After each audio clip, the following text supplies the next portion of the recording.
Yo, what up? It's your boy Orion. Before I start my testimony, I'm just gonna shave real quick. Oh. Okay, now that we are clean, still doesn't feel right. So I am going to go shower and I will be right back.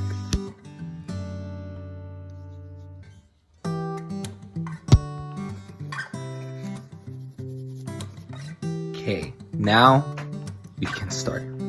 Okay, so and that, brothers and sisters, is how you procrastinate. Where to begin? It all started in 2002, April 13. I was born.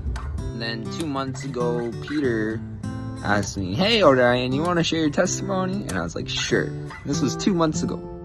And he said, he said, you won't have to share it till March. And now, I think it's like March 15th, and I still haven't started. So, here it is. I'm sure a lot of people already know, but I basically grew up in the church, and a lot of people know me as the kid that the choir leader, my mom, would just hold while leading choir practice, because I wouldn't let anyone else hold me besides her, or else I would start crying. That was me as a babe. Now, going into elementary school, I didn't care how I looked. I had bushy hair, I had thin glasses, I had like crooked teeth and lots of gaps in my teeth. And so that's how I looked like, I think in I can't remember, but elementary school. And so that was me. I would go to church, memorize the memory verse that Jacqueline would give me or whatever, and then get some candy. And then after that, go to the grade 1 and 2 classroom during choir practice with Ethan and Owen, and we would just play on all those iPhone 4 and Ethan's PSP and my DS, and we would just be playing through choir practice, and that's how our friendship grew. And that was basically the reason why I wanted to go to church, just to play.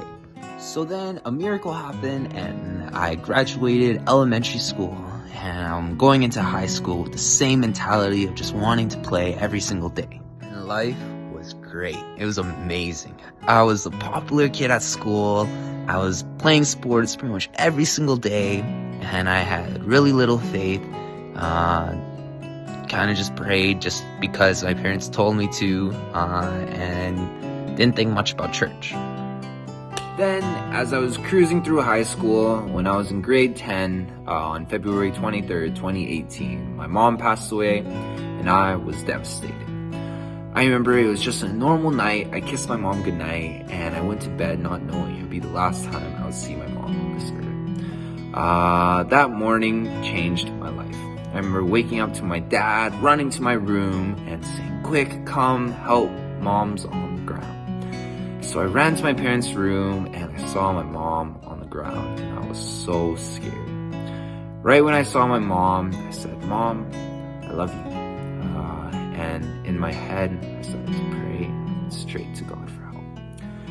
And so, a few months later, I was entering grade 11 with no mom and a new mindset.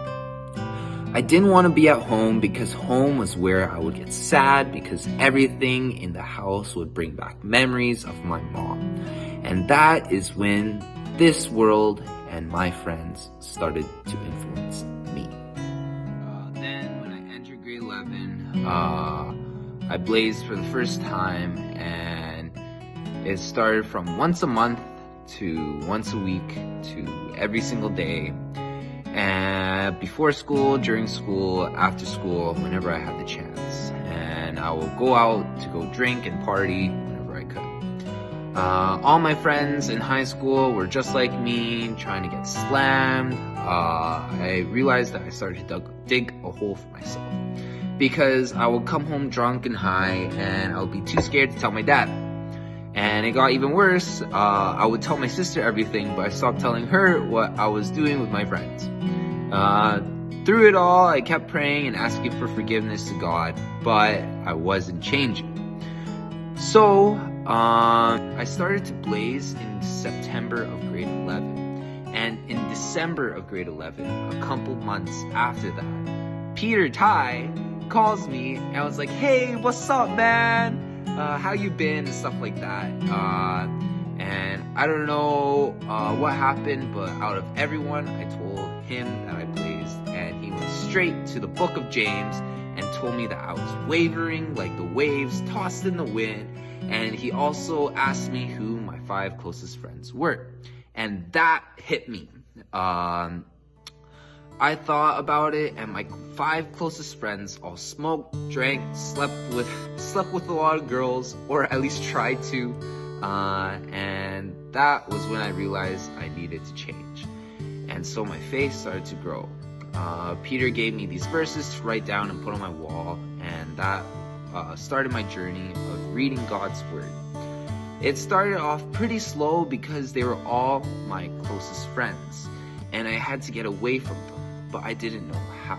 So later that year, I met this girl named Elena, and I was so shocked when I heard her name, because when I saw her, I thought in my head, wait a minute, this could be a girl sent to me from God, because she had the same name as my mom.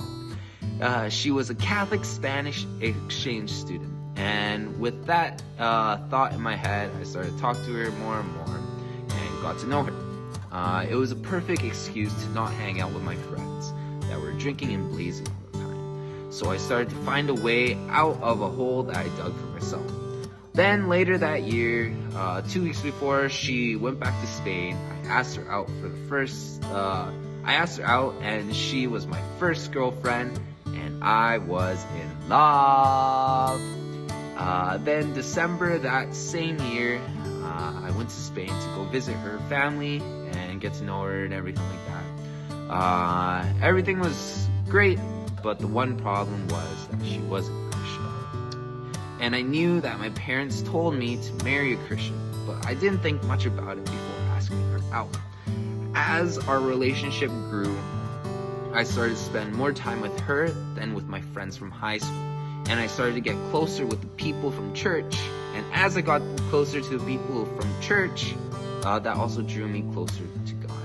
And I started to build my relationship with God. And the closer I got to God, the more of a burden it felt like to stay with my girlfriend at the time. Later that year, I told her, "Listen, I love you and everything, but I'll never marry you unless you build a relationship with God, because I want God to be the foundation of our relationship." And so, that being said, she was pretty hurt, and a few months later, she broke up with me. And yeah. So now looking back at everything that's happened, my life is great, man. God put everything that's happened in my life for a reason, and it drew me closer and closer to Him. And now I am on fire for God, and all I want to do is serve in the church. My plan now is to go to Bible college next year and kind of go from there. I want to share the Gospels with whoever I can and whoever's willing to listen. And yeah, God's just been so good to me and blessed me with a wonderful church and a wonderful family. And I'm so thankful. Yeah. Thank you guys for listening to my testimony. Ryan out. Peace.